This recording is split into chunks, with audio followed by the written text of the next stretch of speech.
welcome to the Mindful of Madness podcast. I'm your host, Andrew Ingram, and every week I talk to a different artist about their process for making things and their ethos and their plans for making money in show business or in the hot game of crochet. I need to get some knitters on the show is what I'm finding out here in this moment. You know, I scripted the first few of these, and maybe I should go back to that. I won't. I never will. That's actual work, so I'm just going to gab at you for a minute here. Guys, on the show this week is a good friend of mine who I haven't seen because he moved, and then COVID happened, and he was in a different city. And but we were able to connect, and I'm real glad I got to have him on. John Rumery, everybody. He's a very funny comedian. Definitely check him out. We talk. We went deep on this. There were a lot of bits. It's a very funny episode. But we also get deep. We talk about social issues and PC culture and representation in the arts. It gets deep. And I had a lot of fun talking to him. It was just good to see him. You can check out John at all over the place. He's on Facebook, and he runs a great show called Wheel of Doom in Denver. And starting next year, in a couple months, he'll be bringing that show to Colorado Springs as well. So keep an eye out for that. Keep an eye out for listings. It'll be at Looney's Comedy Corner. And it's at the Denver Dangerous Theater in Denver. It's a very fun show. I did the very first one. I ate an habanero pepper on stage and then had to perform stand-up comedy while my mouth was on fire. I took my shirt off. I felt like a pro wrestler, guys. It's a very wacky, wild, dangerous, dare I say dangerous show. So you should definitely check that out whenever you get a chance. As for me, I got stuff going on. Check out my writing at mindfulofmadness.com. Check out my comedy album. This Was a Bad Idea on Spotify and iTunes. Shoot me a message. I'll send you a CD for free if you want. You gotta support that postal service, guys. And as always, you can follow me on Twitter at DrewJokerIngram and on Instagram at AndrewIngram88. Shoot me a friend request on Facebook. As long as we have a few mutuals and you don't seem like a creep, I will accept your request. And I think that's it, guys. Let's get into Mindful of Madness, episode 13 with John Rumery.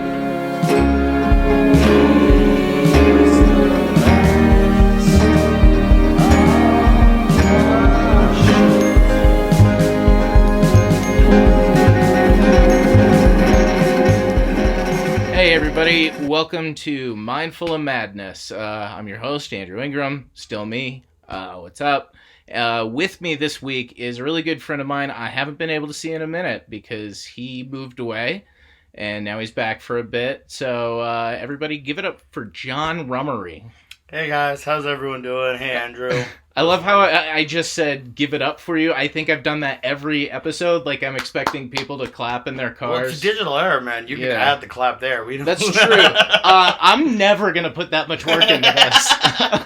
Are you kidding? I have to make 3 edits for every episode to get the intro in. Well, I definitely admire your work ethic. That's all it's ever going to be. I figured how to click the mouse around a couple times on Audacity, and I'm not fucking with it more than that. You could rule the world if you just took like a dummies course for it. And I think you're giving me too much credit. I do. I highly give a lot of bald white guys a lot of credit because you remind me of Frasier. So I just I assume you guys know a lot more. No, that's real sad. Look, I think Frasier's a pretty funny show. I don't never want to be Frasier Crane. Trust me, as staying on this side of the table, I would love to be Frasier Crane. He is an employed man. Okay, fair enough. Yeah. Well, I mean, if that's the only standard technically the guys from like It's Always Sunny are employed. Hey, I got a lot of heroes, all right? Not all of them wear capes. Some of them just wear a shirt without vomit on it, and we appreciate that. Oh, man. John's really turning it on for this. I appreciate it, man.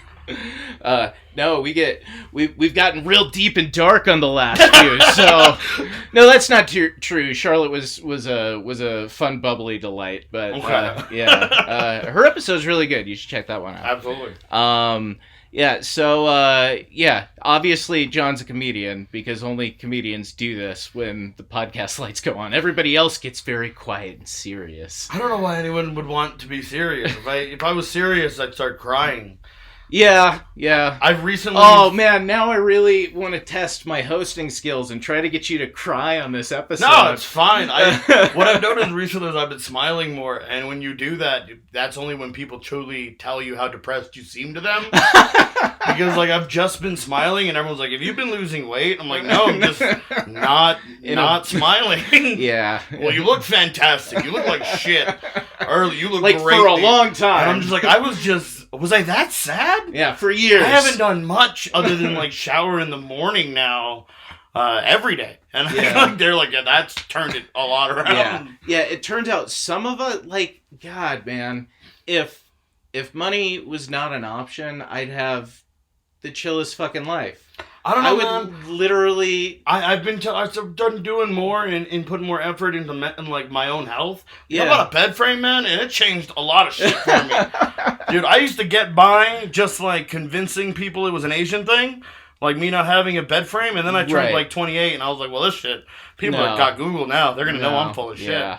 So I got a bed frame, and that made my back feel better. And then I started eating healthier, and turns out like just drinking water and a little bit of sunshine does go a long way. Who'd have fucking thought, right? Yeah. It's crazy. Sometimes it's the simple changes that are the hardest. Well, I didn't have a choice because I wasn't in bars until 2 a.m. Yeah. Trying to get yuck because out to strangers. So I was waking up earlier and I was like, well, I might as well like hike. Well, it's not like it's not like comedy is the comedy does improve my personal mental health, but it's probably not the most effective way to do that. I honestly think mental health has been improving my comedy. Yeah, I would agree. I don't know if you saw Gary Goldman's The Great Depression. Yeah. One of my favorite specials out in the last 5 years. Top 3. Yeah. And I really enjoy there's a scene where he's interviewing Robert Kelly. Yeah. And they're both talking about how... Oh, it's funny how we all thought like depression and mental illness was going to make us funnier. We're so scared to lose the funny. And he goes, turns out it's the fucking opposite. You just learn how to make yourself feel better and then you'll make better laughs. And I kind of took that to heart. Also, being friends with Nyland was like a really flashing neon sign. Like, oh, you should get regular sleep. That should probably... Yeah. Shout out to Nyland Vigil, by the way. I love him. Very funny dude. And then we'll be starting a Kickstarter for his meds that he desperately needs. Oh, buddy.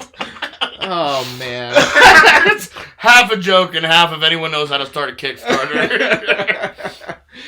No, Nyland is punishingly funny about 80% of the time, and the other 20% of the time, it's not usually his fault. No, it's not. Yeah. But he has ways of anytime I'm depressed, just laughing at me in ways. Oh, that is funny. The way my situation is. I remember when I first moved here, I was real broken up about an ex who lived in San Antonio, and he was going to visit his brother. And I remember telling him outside of the mic, I was like, if you see her, you tell her I'm fucking killing it. And I tried to sell it as a joke that he laughed at, but his response after the laugh was, oh, God, it's so real. You're paying. And I was like, oh, yeah. I mean, that's the thing. I think, we're afraid of losing jokes like that because they're so good. That's the thing. I want to stay depressed because I want to keep talking about how I'm depressed. Yeah, I honestly, I think talking about that stuff is an interesting direction for any comic, and everybody has a different perspective on it. I kind of think it's kind of naive in a sense that you can lose your depression. Oh, things are just gonna get better for you? Yeah. Oh, looky for you. Yeah. Well, you now have the energy to write. I don't know, man. You have the mental space. Yeah, you gotta eat some orange slices. You gotta exercise. Then you'll get that energy. That's the your life. You can write jokes as your life as a train wreck, but if you live as a train wreck, you're gonna die as a train wreck, and none of us want that. And it turns out when you stop being a train wreck, there's more mental energy. There's more space to be creative. Absolutely. You don't have to lean on that as a crutch anymore. You're not going on stage angry. Yeah. I personally, when I go through, like, say breakups or deaths, some comics, they feel they need to go right up. Yeah. To say, I take time. I'm a big person who believes that stand-up is lifelong. It's not a race to the finish line. Yeah. It's a long sprint, and never going to stop running that race. And with that being said, sometimes you need to slow your pace down. Oh, yeah. If you're going to stay in the race. And the thing about running the stand-up race in this metaphor is that you're also running like the life race, the financial race, the race against time and aging. And if you're losing all of those, it's hard to even consider the marathon that you're in to be a stand-up comedian. Yeah. I think COVID really helped me realize that, because everything shut down, everything stopped. Yeah. And then you saw this like hunger that people were willing to go anywhere to get. Yeah. And then I think that some comics took this as time to reflect and write and come back funnier. Yeah. And then I think some comics realize, hey, I'm fine without it. And they're kind of just going about other things and doing things. And I think that's all fine. Yeah. When we met, I don't know if you remember, that was one night where we were drinking moonshine and shit. Yeah. I passed out on not releasing any names for their protection, but a piss covered floor. We all know. Yeah. But I fell asleep drunk, so it's not really her fault that I did that. But regardless. I remember reading a Mark Maron interview about stand-up. Yeah. And the title of it's Don't Kid Yourself. I believe it was came out in 2015, 2016. But he talks about comedy and jobs in it. And you can love comedy. You can love comedy. But that doesn't necessarily mean you're a stand-up. You can be a podcast writer. Right. You can be a television writer, a script writer, a sketch writer. There's so many things, if you love comedy, you can involve yourself in career-wise. It may not be stand-up. You will know for a fact if you get up on, and these were his words that still haunt, and like an angel haunts me. You'll know because you get up on stage, no matter how you do, good or bad, no matter what. Once you get off the stage, the first thing you want to do is get right back up. Oh yeah. And if that's a statement's true. No one can tell you that's true. You can even tell people it's true if it's not, but it's either a truth that lives in you, or it doesn't. And I think that COVID really shook that up, because there was a boom that happened with stand-up, and then there was everybody was trying to do it, and everybody wanted to do it, but they all wanted to do it for the wrong reasons. And then we got easier to do it with the internet and to share your content. And there was just so many avenues. People were thinking, they were looking, I can do this too. Yeah. But do you want to? Right. Even if you can do it, do you want to? Because it's not as fun as you think it is. It's something you need to do. It's forgettable and manageable. If you don't need to do it, don't fucking do it. Yeah. If you're not having fun doing it, it's not gonna get fun. That's kind of what I want to be. If you're not already, it's either fun to you, or it's not. And the longer you do it, the more that truth becomes solid to you. Yeah. And the longer you do it, it's easy to lie about it early, easy to lie to yourself. Right. But the longer you do it, or when it's taken away like COVID did, those truths you have to face with, that authentic truth, that truth to yourself, has to get answered. Yeah. And with some people come back just out of defiance. I think, and that's a truth as well. Yeah.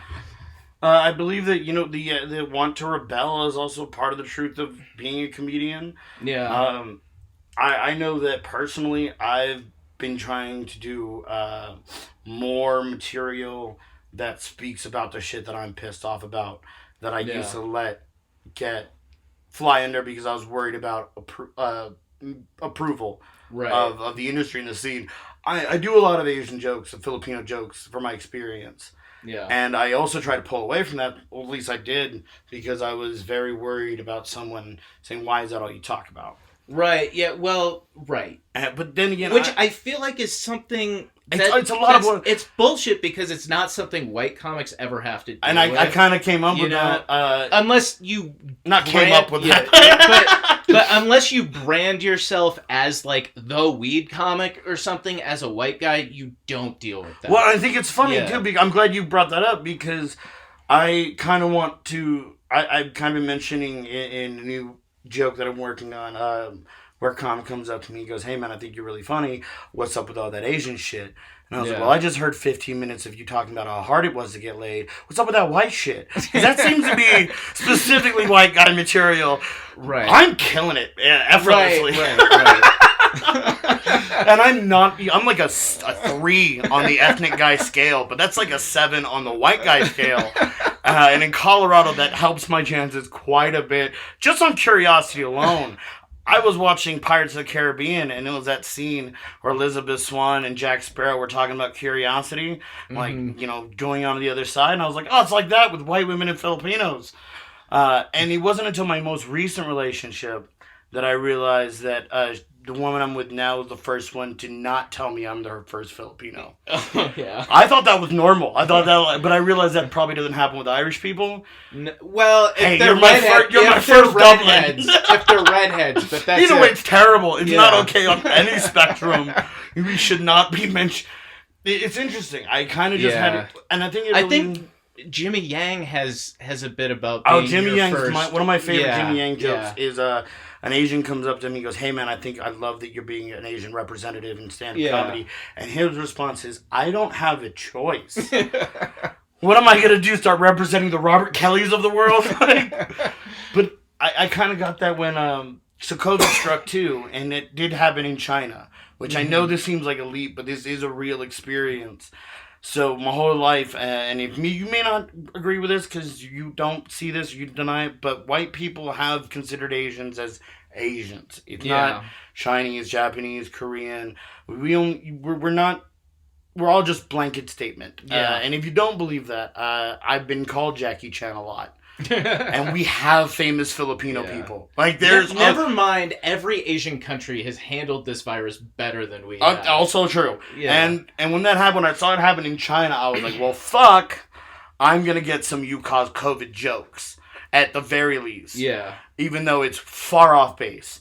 Then, on top of that, I went to a Safeway and a lady yelled, "Fuck you, China," at me. Granted, I was wearing the man bun, so I know I look a little more samurai than most days. But what? Jesus. And she drove off in her, like, Tahoe, which I thought was ironic.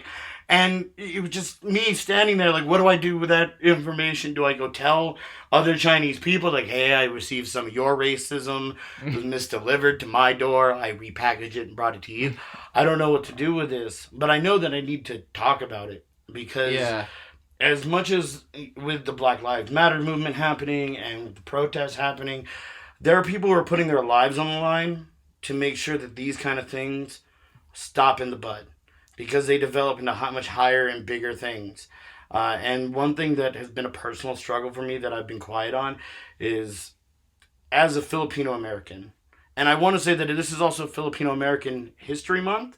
Yeah. I didn't know that even. I did Google it. It is true. But knowing that, it's interesting to me as a minority who has struggled watching my mom being an immigrant off the boat and being a first-generation immigrant. Also having that guy, Casey Watts, Will I Out, messaging, posting the DACA at him, telling me and my mom should get deported. I still deal with that shit. I blocked that guy a million years ago. And I should be vocal about it too. I should speak out about it too. All racism should be addressed in every form and be squashed as soon as possible. All prejudice. But then it also gets confusing for me at times because I get like what I call subtle racism, camo racism, where like I did a show at Looney's and a guy comes out from the show, finds me at the bar, he tells me, man, I loved your jokes. And this is verbatim what he said, and he said it in front of my girlfriend too, which she was shocked because it was the first time she's seen it happen. She didn't believe me that I told her this happens. Because I loved your jokes. I know another real Filipino as well. He's half black, half Filipino. His name is James Charles. We give him racist black and Asian jokes. Ha ha ha ha. And walked back into the room. Men stopped me in the middle of my drink with my girlfriend to let me know, quote, a real Filipino he knew. Oh, Lord. And all I could do was go, yeah, but you liked my jokes, though. So, like, what do I do? He liked my jokes. Well, I think that's why he told you. He wasn't trying to be menacing. He was trying to bond it's camo. with you. It's still fucked up. Like, yeah. Because you wouldn't do that to, like, let's say a gay comic. You know, you wouldn't do that. You wouldn't do that to a black comic. I've been told that Hispanic comics still receive this. So I'm not saying you wouldn't do that to them. Right. Shout out to Danny Ramos. But... It happens, and it's so interesting to me because we're in a world and an era right now of comedy of awareness, and yet I still feel that I'm being overlooked as a specific demographic. But at the same time, I want everyone else to be heard. When they do the whole All Lives Matter argument, this is what I say. I'm Black Lives Matter because until they matter, I don't exist. Right. I'm just Jackie Chan. Yeah. Dude, I just found out Vanessa Hudgens from High School Musical. Mm-hmm. Latino? Wrong. Filipino. Huh. Yeah, Disney just made her Mexican for no fucking reason. There was no, like, salsa number in High School Musical that benefited from her Latin background. No, they played the status quo and changed her to fit the fucking status quo. Yeah, that's not great. That's happened not in, like, 1967. Yeah. I was a sophomore in high school with a Vanessa Hudgens dog tag, wondering what could bring us closer together. Fucking racism was putting us apart, okay? Now I'm dating a nice white girl, and I'm happy about it, so it worked out. Yeah. Until you get to Hollywood and meet But it's fucked up. It's fucked up. And in comedy, I tried to make my jokes spread against, appease an audience. So I do a lot of drug humor too, because I'm a joke writer. I can write about it. It is also, I like writing about it's funny. I like writing about drugs. I think the legalization of marijuana in America is stupid as fuck. Yeah. Because I moved from a non-legal state, Texas. Shout out to being super fucked up. But I came back from the Texas Thunderdome into Colorado, and it's so weird to me how, like, I am buying weed at the same time my friends are telling me about prohibition, like, being on probation. But regardless of that, I used to do jokes purposely away. I tried to not write about it. But after COVID, I don't give a fuck anymore. Yeah, but early on, this was all of your best stuff anyway. Because it was authentic. But it was authentic. But I was running a writer's wall because I wanted to write more about it. Right. And I felt I couldn't. Right. And I felt I couldn't do that because I would get backlash from comics saying, "Oh, you're just writing about Asian stuff." Yeah. And that's bullshit. Because here's what I'll say. In our scene, whatever people honestly think, I think the only thing you can do is be funny. Well, that's what I've learned. And everybody we see these tropes at large, but in our scene, everybody's a little bit different, and that's fucking cool. Like, you can be who you are. You don't have to worry about it because there aren't 10 versions of you here. Everybody's doing something different. And that's what I found refreshing when I saw, when I moved to Denver. Yeah. Also just working in general, finally, like, getting, regular spots in the clubs. And, I just did road gigs in Texas for Jay LaFar. That's awesome. And whatnot. Like, me and John Brown just hit the road, did, like, 5 cities in Texas right before COVID. Oh, that's rad. We were just going to do Vegas, and then all the shit. As you go on, as you work more in the industry, you realize, like, those insecurities that I was having, those are very beginner insecurities. Yeah. They're very entry-level insecurities. The longer you get onto it, it's exactly as you're right. And my big advice to anyone new listening, just focus on the funny. Just focus on the funny. Focus on the funny. Don't feel like you have to write something that you don't have an in on because you have to. Yeah, and I'm also not attacking the audience with this anymore. Yeah. Because I also felt like maybe I'd be too preachy. And sometimes that doesn't work. Nobody's going to an audience show to get their white guilt reminded to them. Well, look. I think there are some very... It's a balancing act. Yeah, it's a balancing act. I'll even say I'm in favor of some preacher comics. If you do it well enough. If you do it well enough. Yeah. And if that's what you want to focus on, go for it. But there are only like 3 spots available for that at any given time in the country. No, you've known me now for about 4 years now, almost 4 years, 3 years, coming on 4, and I've always just told stories. Yeah, I've loved telling stories. That's why I don't have any short jokes. Yeah, it's a problem. But I love telling stories, and the thing is, like, my stories are racial experiences. Yeah, and that just happens to be what's going on in my. I'm not writing about what's happening in the office because that's not fucking interesting to me. Yeah, it's not something I want to talk about, and I talk about relationships. Yeah, but right now I'm in a good one, so nobody wants to hear about that. Actually, they do. Actually, well, here's. We have very different styles. Not that I'm shitting on any of my other relationships. I want to disclaim that. Yeah. Well, what I mean is, we have very different writing styles, and I like that because we can give each other different kinds of tags. Mm-hmm. But you're very out there. Yeah, well, I don't fucking try to be. I'm just trying to be funny, man. You and Caesar write similarly, and I love that because you guys don't agree. I think we have. I fucking love Caesar. I've got to get him back on the show because we did a test episode and I lost it. He's getting back in stand-up too, so everybody follow Caesar Gonzalez. Yeah. He's on tonight great. At the Roast Battle. Oh, is he? A hell spot. Yeah, I just got him on my show, Wheel of Doom. Rad. He did fucking great. He has his great Trump E. coli joke. It's absolutely worth coming to check him out just for that. He's been working on that joke for probably like a year and a half, 2 years. I admire him for that too. Finally fucking coming together perfectly. I don't know. Pray to God it's not relevant in a month and a half. I just heard it. But the way he delivered it. Granted, he had to do my show while eating a habanero pepper. Yeah. So there were some obstacles. But I loved it. I loved it. And I recommend everybody check him out as well. Follow him on social media. Yeah. I did that first Wheel of Doom show with 4 people, and it was still a lot of fun. Yeah, we are bringing it to Looney's, actually. Hell yeah. I guess that this is a good way to plug and promote that. Yeah. Well, Wheel of Doom, January 2021. Okay. We're officially bringing it Thursdays. Hell yeah. Giving more dates, more info as a gun. Talk to the club owner. Get me on that stage I can work Looney's again. For those who don't know, I always believe comedy, bottom line, should be fun again. Should be fun to the audience. And a lot of comedy shows and producers it gets serious. It's very cutthroat. So I thought, fuck all that. Yeah. Let's just do a lot of crazy shit before telling jokes. So I get comics to spin a wheel. 8 choices on there. Sometimes they eat a habanero pepper. Sometimes they wear a diaper filled with ice. Sometimes they're just naked. But they do that and tell their jokes. And it's fun for all. So keep an eye out for that Wheel of Doom thing. No more plugging other than other people. Well, and we'll plug everything at the I'm telling you. I do want to talk about Wheel of Doom just because it kind of goes back to our genesis as comics in this scene was the Truth or Dare mic. Oh, that was prototype.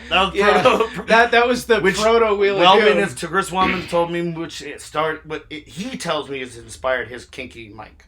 Oh, that's cool. His kinky show and his slut down show. Because of that night, I made him do a set shirtless. Yeah. To one guy. Yeah. Yeah.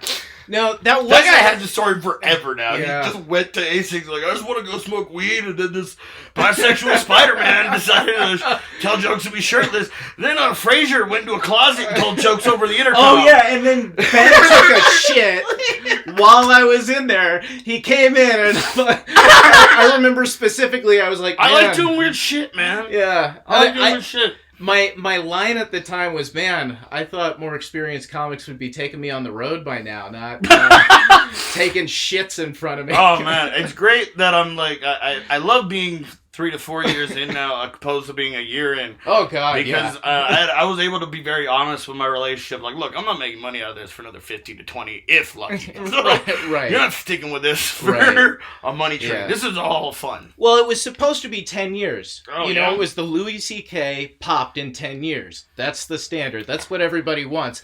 I don't necessarily think that's how it works anymore. I don't know if it ever did. But don't have any more of like a year plan. Yeah. I just keep doing it. Yeah. I think that's the only thing I can... I just know that I'm never going to stop doing it. When are you going to record an album? Well, look, and I just got my half hour given... Like, I just got a half hour. Yeah. So... Well, see, and this is where we're very different mindsets, I think. Because I feel like you're not going to do it until a label asks you to. I'm not going to do it until I have an hour. You're not going to do it. You're going to have an hour, and you're going to be headlining before you have an album, which is fine. Like, that's I fine. appreciate the sentiment. But like, I just mean, like, we have my entire I agree. I do have some hesitation to releasing anything. I was talking to Callan Reese about this, and this is something you were discussing. You know, where does the business aspect come into it? Yeah, and that's something I've been terrible at. Yeah, I'm the worst at. We're all the worst at it. Everyone who's been on the Callan's show. Been great at it. He films himself at every set, which I recommend start doing that. Don't wait to do that. Or at least record it on your phone. He invested in himself because stand-up is running your business and you're the product. Yeah. So he is investing himself, submitting it to every festival he can. He's getting himself out there. Yeah, he's in a commercial. And all of that is cohesive with getting better because any stage time is getting better. Yeah. So as far as the whole when you're gonna do an album, honestly, I want to at least focus on getting the balls to record, to release a set online, which I haven't done. Right, I've never released anything online because I want people to come see me. I have one decent clip online. I have several that got recorded at shows and put on other people's Facebook pages, and those are what pop up when you type in my name, which pisses me off because they were like 6 months into stand-up or whatever sometimes, you know. The one good set I had was at Looney's, and you recorded it and laughed over the entire thing like a motherfucker. I apologize. Karma did get me back. I want you to know that. I just recorded a 5-minute set at Looney's, and I'm very proud of that set. It would have been something I would have released, but the first minute isn't recorded. Oh, fuck! And my opening joke gets there like... within 20 seconds I get to my first laugh, but it doesn't show that. So then when it cuts, it's a You're already into a longer bit that's just getting that I've already established trust with the audience. Yeah. So it's all thing, but I use it for good study material. That's the next thing to get to. Like, don't stop filming your stuff. I was very bad at that. I started recording everything and filming everything, no matter what quality, because it's study tape. Yeah. You know, I think the biggest thing that I learned over COVID was cadence. Yeah, cadence and timing. Really, that's something. Was that just doing Zoom shows, or you just shouting at the walls? Just watching it. Because when I first have you been watching one tape? No. No. Okay, I just want to make sure. No. For the past 9 months. Because you start stand up and then. At first, we all get into it because we watch it all the time. You mean you're watching other stand-ups? Mine, others, local stand-up, just in general, good stand-up comics here. Why are they doing well? Because Mike Stanley's amazing. Yeah. But he's, there's a reason. It's all controlled cadence. You watch Birbiglia, you watch Segura. Have you been listening to his podcast? Which one, Your Mom's House or Two No, Bears? Birbiglia's. Oh, Birbiglia's? Yeah. Nah, I haven't. It's worth checking out. See, I love doing the Birbiglia update on his life with his specials. That's actually fair. I have that same thought about a lot of comics. Because remember, there was the early Birbiglia where he had bits about crashing weddings, and now he's got a kid, and it kind of feels like this odyssey when you listen to one of my I love Sleepwalk With Me. I found a signed copy of it at fucking Entertain Mart. Yeah, and it's like on a shadow box. The movie or the special? DVD special. But, okay, because he made special. You know, he made a movie of it. Yeah, right? it's a CD. Oh, it's both. It was a fucking tight deal, signed and permanent marker. Yeah. No certificate of authenticity, but fuck it, dude. It's prized possession of mine. But I noticed things especially, and this is interesting, watching clips on Instagram. Yeah. Because I came across this Chappelle clip, and he says 2 words per 10 seconds. Yeah. And that cadence is allowing the audience to create leads in their head. Yeah. Which is allowing him to hit that left turn harder. Completely different kind of comic, but one who uses that same trick is Jesselneck. Yeah.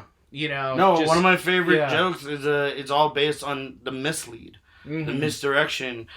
Which is all comedy. He does. Yeah, it's all comedy, but holy shit, that's Jesselneck's fucking specialty. But it's all about getting him to, because I know even listeners now, I talk really fast. Yeah, I'm naturally just trying to get everything out per minute. That's because of years of my parents telling me to shut up. So I'm just waiting for someone to come into the room now and tell me to quiet down. But I took time to start watching stand up again because when you start, you're writing, and you kind of, me personally, stayed away from watching it so I could stay original. I wasn't copying cadences and mimicking anything. I was finding my own voice. Yeah. And I think I found that. There were a few times you came to a mic and you really tried to be Hedberg for like that was because I was listening to Hedberg for a while. Yeah, that's what really did it. And you're bad at one-liners, man. I'm bad at terrible. You're terrible. Absolutely terrible. He's doing a roast tonight, and he read me some of the jokes. I'm defending a championship. And some of them are really good. I'm getting better. But the thing, that's because at first, you listen to stand-up so much, you don't realize that if you're like, I'm listening to Hedberg all day long, like I normally do, like I did before I tried doing stand-up, then you go to a mic, that voice is in your head. Right. Regardless of what you're writing down, and it's not authentic. I'll say this. I think we're kind of in the same headspace because I think that was true for a while when I started. I don't think it's true now. Time erases at all. That. The more that you do it, the more you know your own voice, so then you can start listening to stand-up and knowing when you're starting to sound... I couldn't tell you dick when I first started out. I didn't know shit. Yeah. And I think that also is very important when you're starting out to admit that, because the people who think that they know shit or anything when they're starting out, you're fucking already wrong. Just letting you know off the bat. But there were times where I'd come to a mic and I'd sound like Burris. Yeah, because I tangent, and that's not. Yeah, actually, if there's one comic like that's big right now that you would remind me of, it's probably Hannibal. I love Hannibal. Yeah, but he's also a story writer. Yeah, he's a tangent writer. Yeah, and you have very very different cadences of voice and stuff. And that's what I kind of worked on over.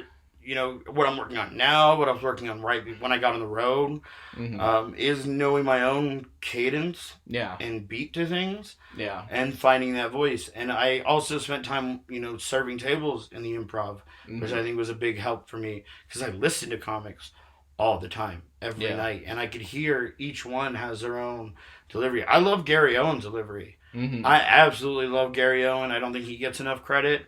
I think that Tony Rock also doesn't get enough credit. He's a flawless performer. You watch him 5 nights in a row. And I was talking to another comic, Elon Stribling. Follow him on social media. Amazing comedian as well. He would come by and he'd watch in the back and he pointed out something. 5 nights in a row, you'd see Tony Rock do crowd work to a specific fucking point in time, flawlessly directed. Doesn't matter what the crowd work was. Doesn't matter what the crowd was. Who the crowd was. Okay. So I thought you were talking for a second there. He would go in the crowd work and he would do it, and you'd not miss a beat on laughs. He'd be hilarious. Yeah. Every night would be different, but somehow he made sure, no matter what was talked about in that diameter of time that he had, that he purposely set aside. Like, he in his head went 7 minutes and 23 seconds crowd work. It's going to direct into this bit. And every night, like a gymnast, hit that fucking landing.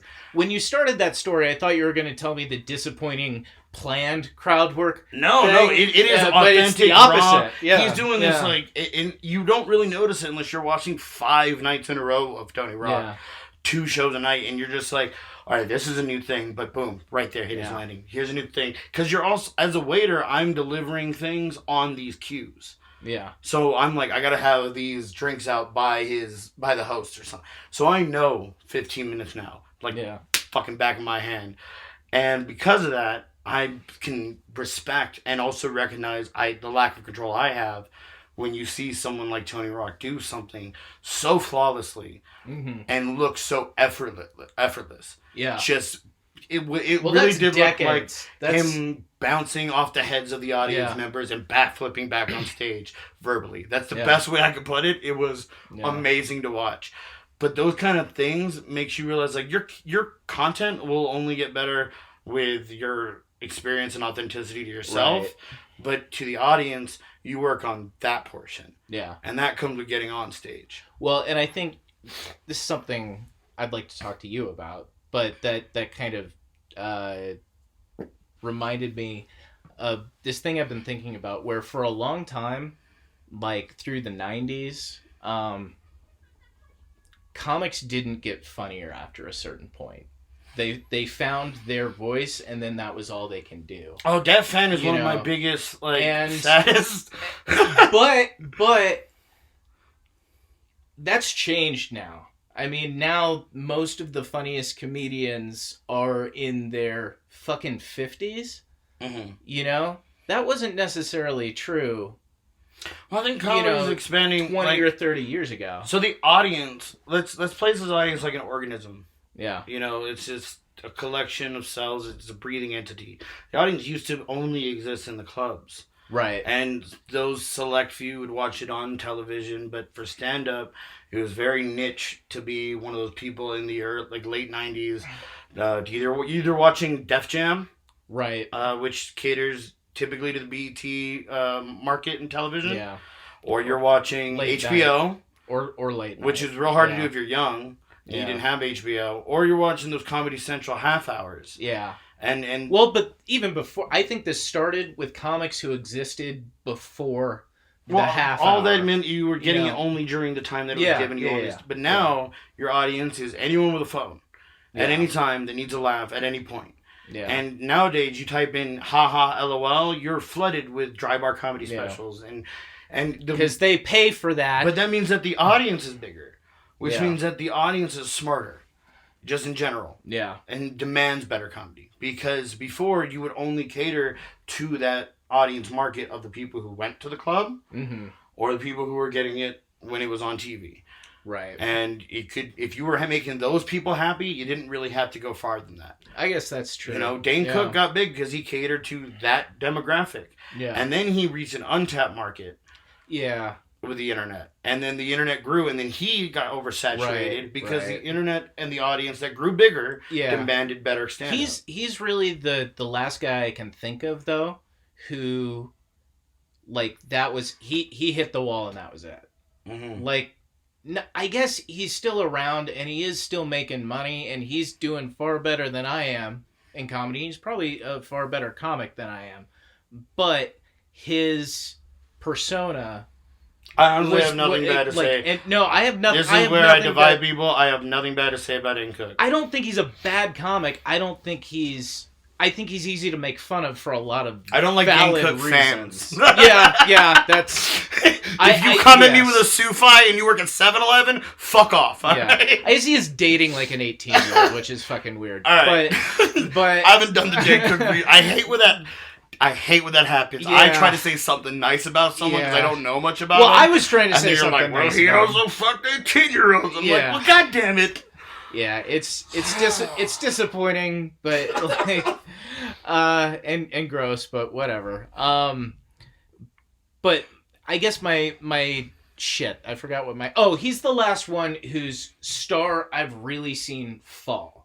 Everybody I think Kevin Hart's on his way down. You think? Well, no, I don't think Kevin Hart's on his way down. I think Kevin Hart is expanding outside of stand-up. Yeah, he's a mogul. Not raising, vertically. Yeah. Not a height joke. Yeah. If somehow this gets out hard production. No, I'm gonna insult his career, but don't think I. You don't see Dane Cook doing fit with Dane, right. See him doing So Kevin Hart, and again, I don't think it's a fall to fame, but you definitely isn't the stand up.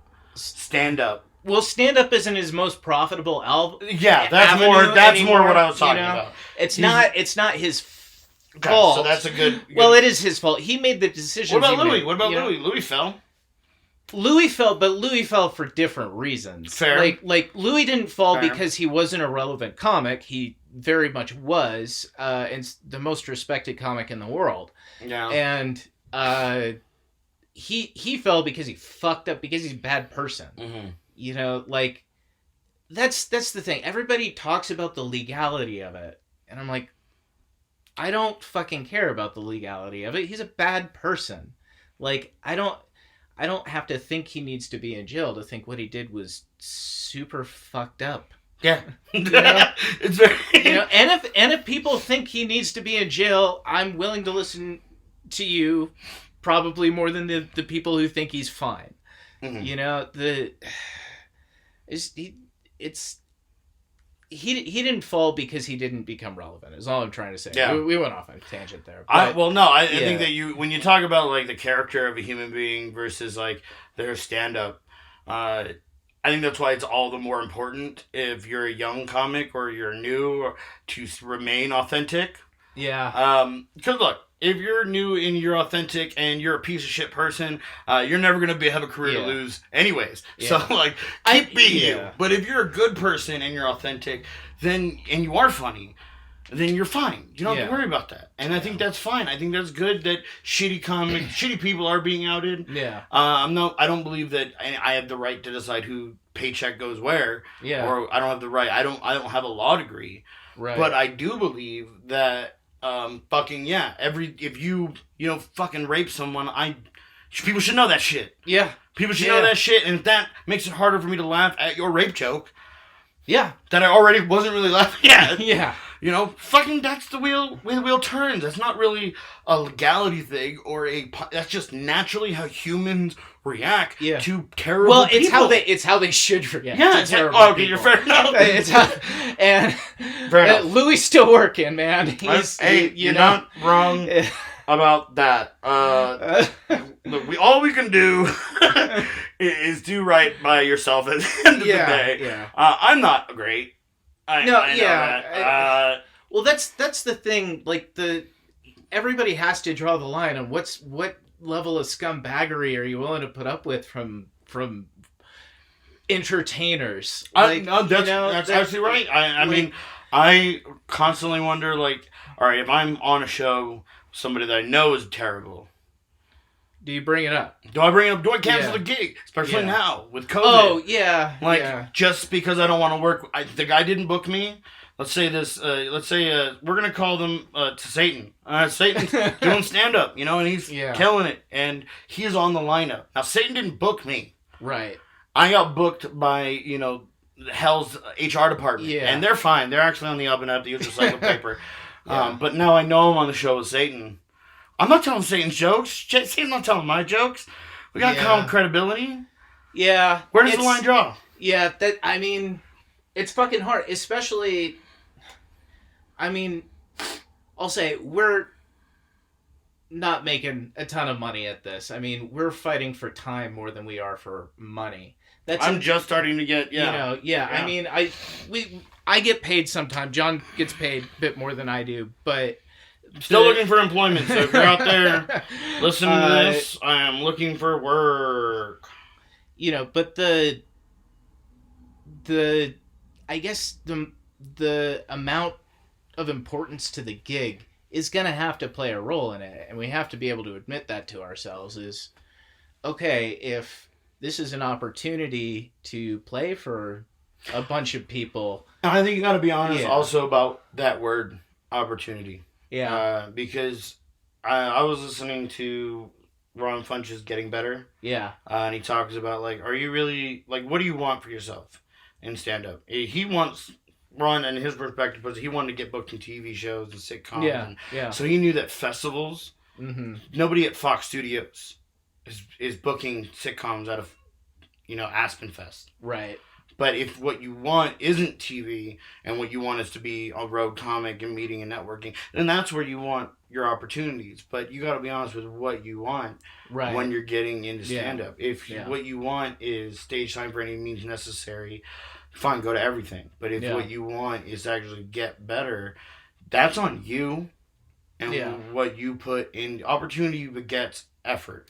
Well, right, but I think we were talking about ethics, though. Like, ethically, what's the thing? Because I'm going to assume somebody who wants all the stage time wants to get better, usually. Mm-hmm. And we all learn pretty fast who that person is who has 5 good minutes and never wrote anything else, right? So that guy, you don't have to worry about him. I think, personally, I'm able to put my head down at rest knowing that I'm not actively seeking to work with people bad people. With bad people, problematic people. If it ends up being a circumstance, and if a judgment gets placed on me based on me being included in a lineup with somebody you don't agree with, you have a right to. I'm not telling you not to. Yeah. I just hope maybe you come see me and make your judgment based on me alone. On a different show. You don't have to come to Yeah, exactly. I got plenty, which I'm sure I'll plug at the end of this. Yeah, well, but I mean, I do feel like we're dancing around money right now. Yeah, well, money's a funny thing about it because with stand up and COVID happening, you saw people who. I honestly didn't know how much I was being effective financially until all the gigs trained up. Yeah. And I was like, oh shit, I was actually making a decent chunk of change a month. Yeah. That I didn't realize was helping me live a little more comfortably, and then it just dried up. Yeah. And I was like, fuck. And you're dialed back to bare bones. Yeah, and I'm just like, holy shit. And you're kind of proud of yourself in a weird way. Right. Because you're like, oh, cool, I had something worth losing. Yeah. And then now you're like, oh, but I want it back. Yeah. Oh, but I want it back. But I want it back for so many other reasons. But fuck, I kind of need that other thing. Yeah.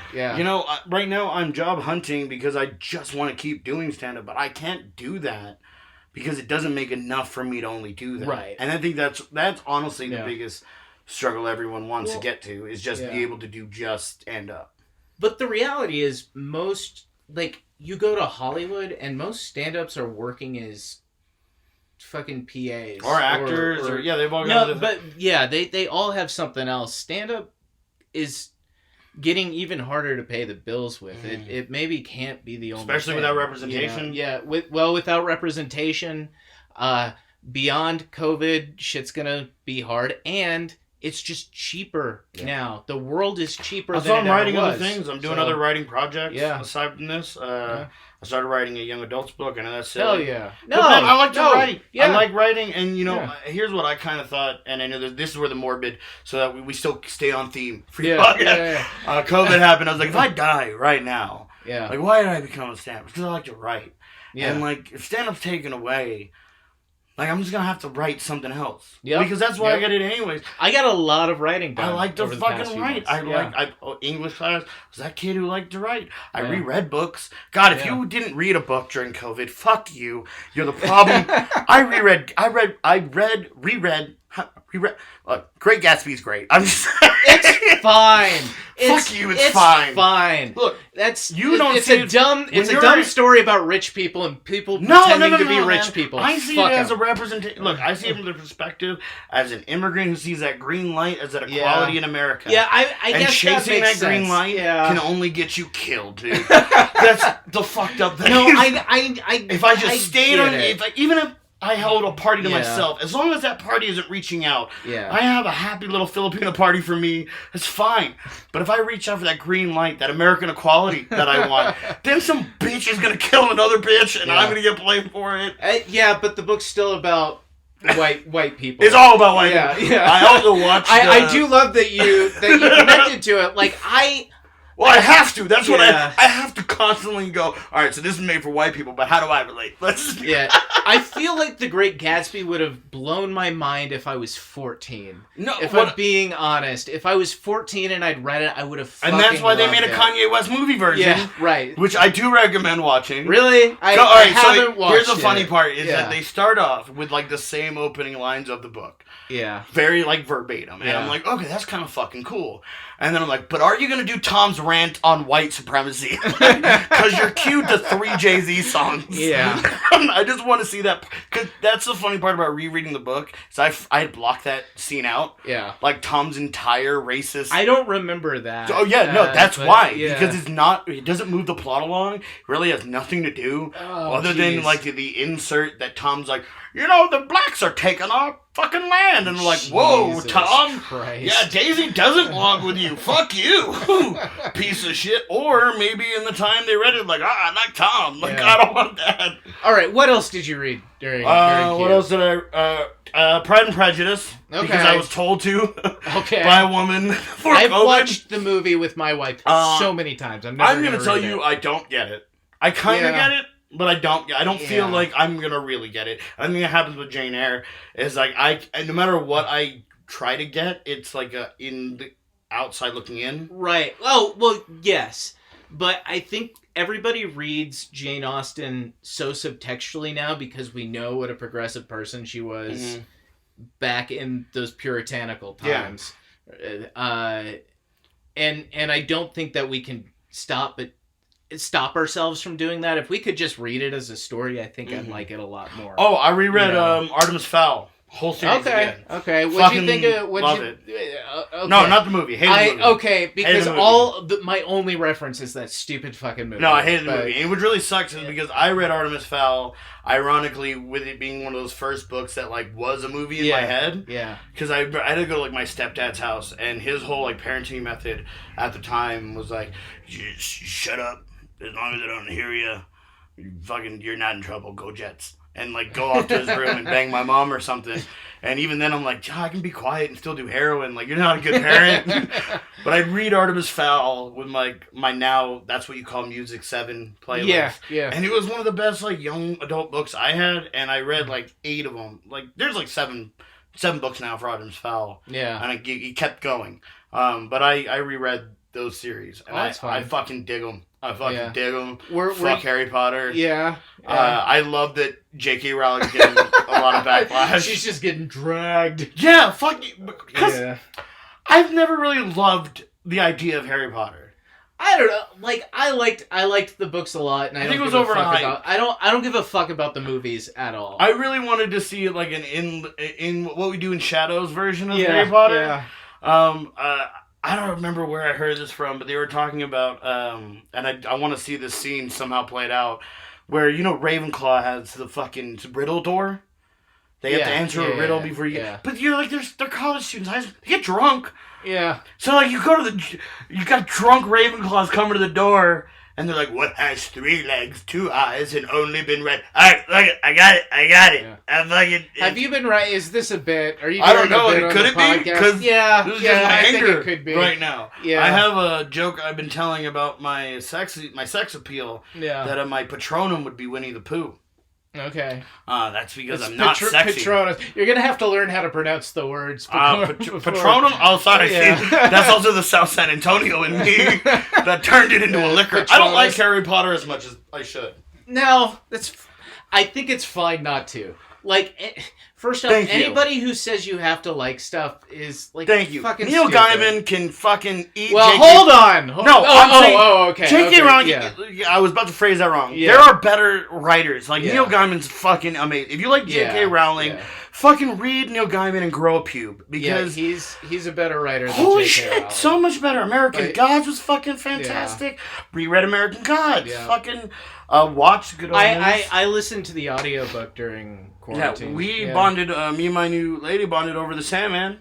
Yeah. And his fucking I tight fucking love shit. Sandman. I actually have the audiobook now. I reread the series over. It's fucking great. So J.K. Rowling, go suck a fucking dick. Alright? Or wait, I don't know if she did she believe in those? I don't know what's going on with J.K. Rowling and her gender terms these days. Here's my thing. I don't know that I'm enlightened enough to explain it. And that troubles me. You know what's really funny? I also learned... like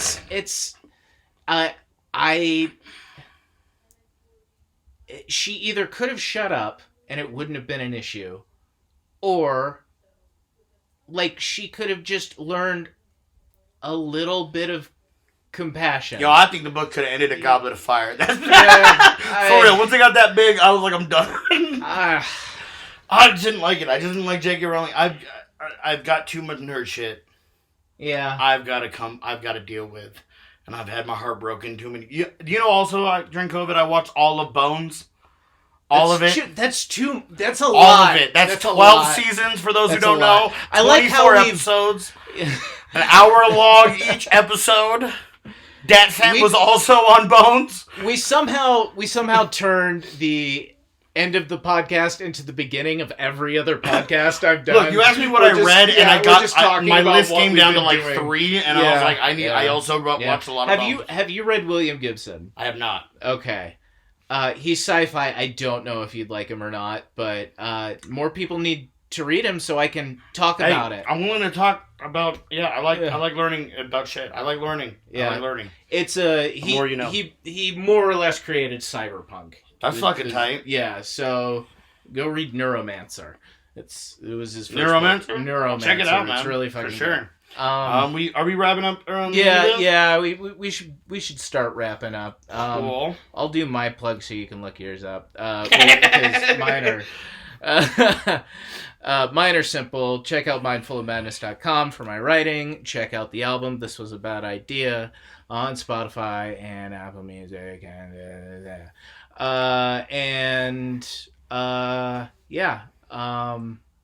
that's all my plugs. I'm booked quite a bit this month, so Hell yeah. chance to not sure when this is releasing, but 2 weeks. 2 weeks. Yeah, well, it'll be Monday after next. Monday. Okay, well then, dang. Well, just to inflate my own ego, I'm on a show tonight. October 15th. You look like October 16th in Loveland with Steve Gillespie. October 24th. October 24th, I'll be featuring at the Spirit House. I cannot believe you're plugging shit they're not going to hear about. Hey, if a miracle happens and Andrew's work ethic lets you hear about the Spirit House October 24th, I'm featuring for Janae Burris in Pueblo. Yeah. Shout out to John Brown. John Brown. Elise Kearns opening that show up. American Horror Story Show October 28th in Denver. And then on the 30th, I am featuring here in the Springs for a Colorado Springs comedy show. More links on that on my social media. And I'll be at Looney's. That's one actually. Hey, we'll be at Looney's day after Thanksgiving. Hell yeah. Yeah, a whole weekend. Al Goodwin is going to be headlining, and my buddy Sam Butler from San Antonio will be there. He's doing a lot of the bilingual crowds these days. Nice. Learn Spanish, can open up your avenue. But yeah, that one's the number one I want to plug right there. Looney's, plugging November, day after Thanksgiving, all weekend.